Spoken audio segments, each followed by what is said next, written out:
Hello and welcome to your Week 7, Day 3 lecture. Please take notes today as this information is very important for your recommendation report that is due at the end of the quarter in place of your final exam.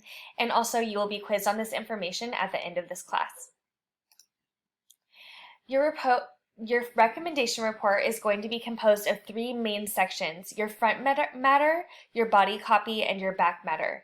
Please write this down. Your front matter will be on separate pages, so each component of your front matter will be on separate pages. Same with your back matter. Your body copy will be a continuous document with no page breaks.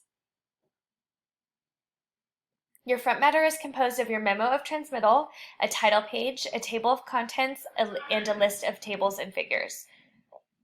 We're going to skip the memo of transmittal for now. I'm going to get to it at the end of the class, and we're going to first start with the title page. On your title page, I'm going to see four different things. One is your title for the report. It's probably going to start with recommendation on blank. You're going to have your name on it somewhere. You're going to have your client's name and the date. An optional thing to include on your report cover that helps with document design is a photo of whatever it is that you're talking about. After your title page, I'm going to see your table of contents. Your table of contents will have the main headings and subheadings for your final report. The two types of headings I'm going to see are A-level and B-level headings. I don't need to see any other headings besides that. Please emphasize the text as you would in the rest of your report. So if your introduction section is bolded, the heading is bolded in the rest of your report, then I'm going to see it bolded in your table of contents. Please make this part of the document scannable. So for example, I should see ellipses or something to help guide my eyes from one side of the page to the other. Is going to help with document design. After that, I'm going to see your list of tables and figures, or I'm going to see your list of figures and your list of tables both on the same page. So these are the two ways that you can approach it. I prefer the list of tables and figures, but it's totally up to you. The difference between a table and a figure is that tables are tables are charts filled with data. Charts filled with data. Figures are everything else. The figures are images, they're, graphs, pie charts, all that kind of fun stuff. Tables are rows and columns. You are required to use a minimum of one image beyond your decision matrix for your final report. So the decision matrix does not count as your image for the final report. You're required to do more than just that one.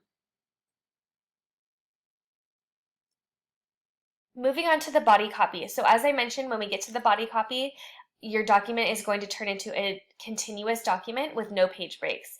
This part of the paper is composed of your intro, your methods, your results, your conclusion, and your recommendation sections.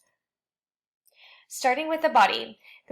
In the body, you have a number of things that you need to do. And this should sound very familiar because you have done a good amount of this work already for your final report. The first thing that you're going to do is describe your topic, your purpose, and your problem and your solutions. Again, it should sound very familiar to what you already did for your proposal. You shouldn't have to change much of that section. After that, you're going to give background. Feel free to draw it exactly from your proposal that you wrote already. You're going to discuss the research that you used, which you have not yet done. So what that looks like is just a quick overview of the research you've done for the report. You can tell me what kind of research you did, primary and secondary. Tell me who you interviewed or how your poll was done. Just kind of give an overview. After that, you're going to outline the organization of the report. So tell the reader essentially how to read the report. So you can see an example of that right here. You can say, this person said, for convenience, the body of the report is broken into 5 sections, and then he outlined the sections for the readers. And last but not least, you're going to explain your criteria. And here is what the person did by defining each one of the criteria. So you're probably wondering what criteria is. Criteria are the factors by which you will be doing your cost-benefit analysis. Everyone will be analyzing their 2 solutions up against these criteria, and everyone will have feasibility as their criteria. You are required to talk about feasibility. Both of your solutions have to be feasible. That's a requirement. However, one solution might be a little bit more feasible than the other. Some other popular criteria are cost and popularity. Both of those could be helpful for you to mention. Here's an example of a decision matrix that you'll see at the end of your report. This person analyzed the criteria cost, feasibility, accuracy, reliability, integration, and they did a total at the end. And we're going to talk all about that in just a moment, but the main takeaway from the criteria section of your introduction is that you are required to have a minimum of 2 criterion, I should say, and you're required to have one of them be feasibility. Please examine all of the possible criteria for your report or for your topic.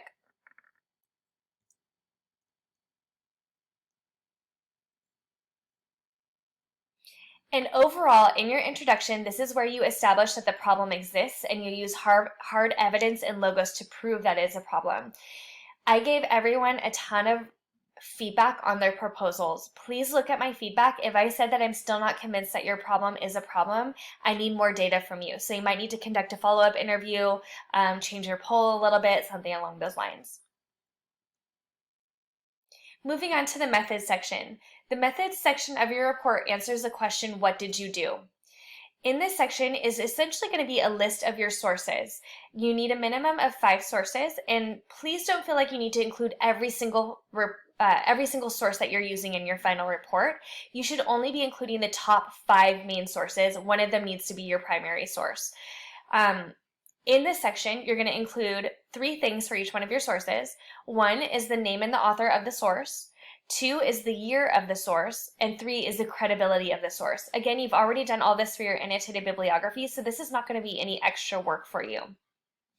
For your primary research, if you did a poll, then I need to see your poll questions.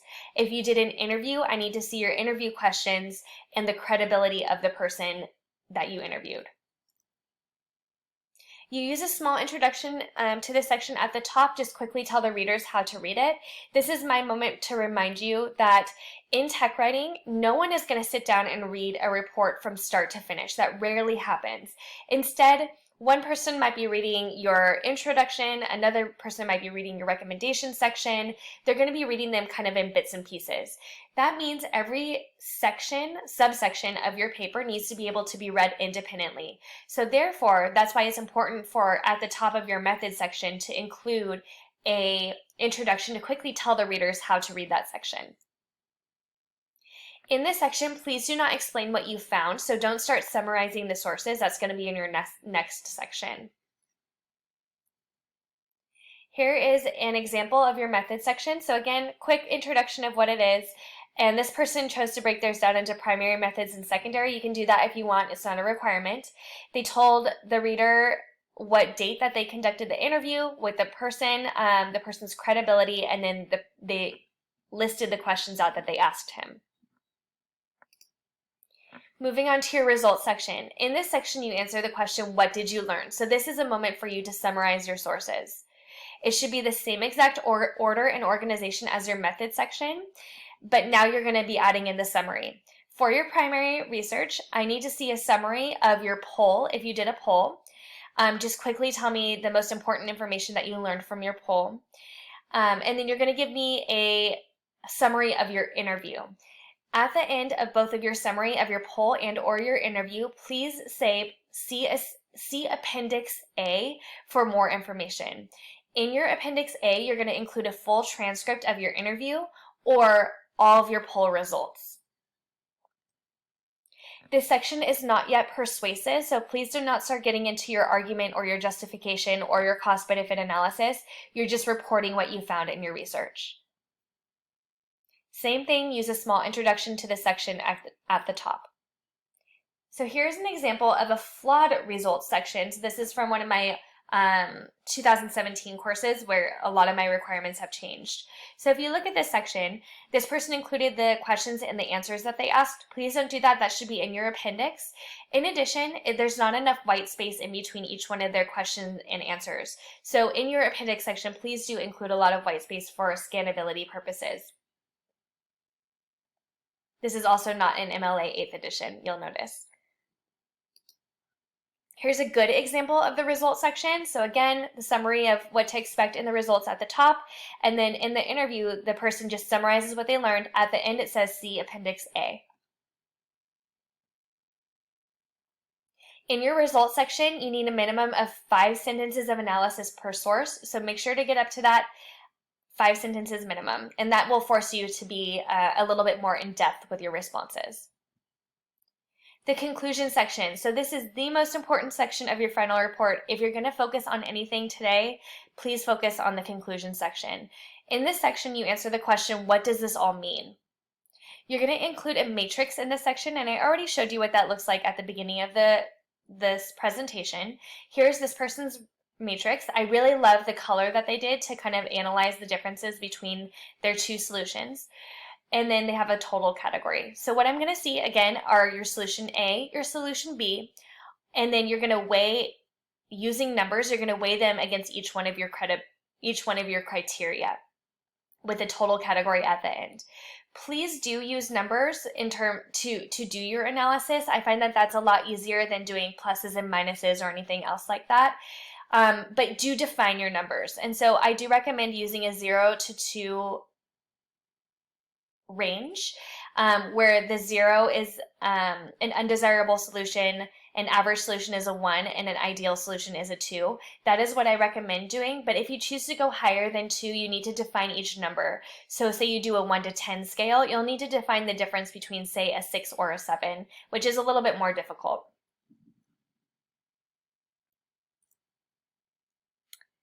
After you include your matrix, you're going to weigh the pros and cons of each of your solutions. So that's when you're going to do your cost-benefit analysis. So this is what it will look like. I'll see your matrix right at the top of this section, and underneath that, you're going to break it down into each one of the criterion and do the cost-benefit analysis where you explain why each one of your solutions got the number that they got in your decision matrix. Also, start by reminding the readers about your solutions in this subsection. So you can just quickly say, just as a reminder, here are my 2 solutions that I'm going to be weighing against each other in this section. And finally, and the easiest part of this final report is going to be your recommendation section. This is the shortest section in your final report. It should be about a paragraph long.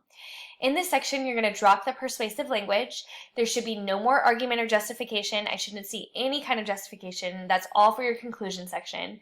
But instead, I'm going to see you spell out the recommendation clearly and explaining exactly what your client will be doing. You should also look to the next step, so tell your client what they should be doing next. So here's an example of a recommendation section. Feel free to pause the video to read it. Here's another example of your recommendation section. You'll see how short it really is. And finally, we're going to quickly talk about visuals before we get to back matter. Keep in mind that visuals should always enhance your document and never decorate it. You guys have read that in some of the readings for this quarter. Make sure that you're not just kind of throwing a visual in there just for decoration. The only situation where I'd see that happening is on your cover page. Visuals cannot stand alone, so you do need to analyze them. You need to make a meaning of them for your readers. Underneath your visual, and write this down please, a lot of students forget to do it, please include a caption. In the caption, I'm going to see 3 things. I'm going to see the figure number, so figure 1, table 1, followed by a quick description of the visual itself, followed by your MLA 8th edition in-text citation. And I'll show you an example of that in just a moment. Your visual should be directly next to where you analyze it in your text itself. The one exception to this rule is if your visual is bigger than a half a page long, then you're going to stick it in the appendix and just tell your readers to look in the appendix. You'll cite your image in your Works Cited page, and it should also be in your list of tables and figures at the beginning that we already talked about. When you engage with your visual, please refer to it by the number that it is, so you can say see figure 1. That's going to make it easier for your readers. And I already mentioned this, but I'll say it again because it is important. The matrix does not count as your image for your final report. You need 1 image in addition to the matrix. So here's an example of the use of a visual. This person took a screenshot. They titled it Figure 1, PolyLearn Assignment Submission Interface, and then they had their in-text citation Moving on to the back matter. So now that we hit the back matter, each one of these separate components is going to be on a separate page. Your glossary is an optional section in the back matter.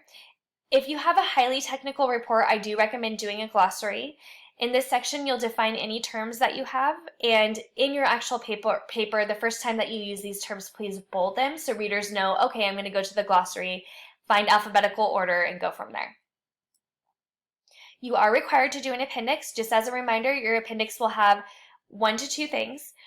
The appendix will definitely have your results from your primary research, so it will either be your interview questions and answers, your interview transcript, or your results from your poll. And feel free to include, in terms of the poll results, feel free to include just the images that come with your poll generator to provide the sample size of your poll as well. In addition, I will also see any graphics that are larger than a half a page long.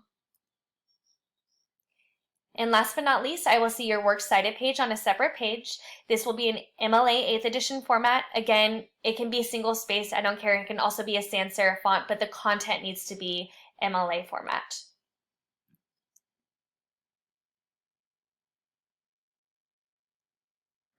And then your memo of transmittal is going to be the first thing that I see for your whole paper. It's going to be the last thing that you write, but the first thing that I see. The memo of transmittal is a common memo in industry that you would put on top of a report just to tell the readers how to read it. In this section, you're going to include your solutions, your research methods, and your final recommendation. And so the readers will know, okay, if I really am interested in reading about her final recommendation, I can scroll down to that page. That is all I have for you. Again, apologies for the length of this lecture. It just is so important. Please, directly following this lecture, take the quiz. It's going to be fresh in your minds, and let me know if you have any questions in the meantime. Have a great day.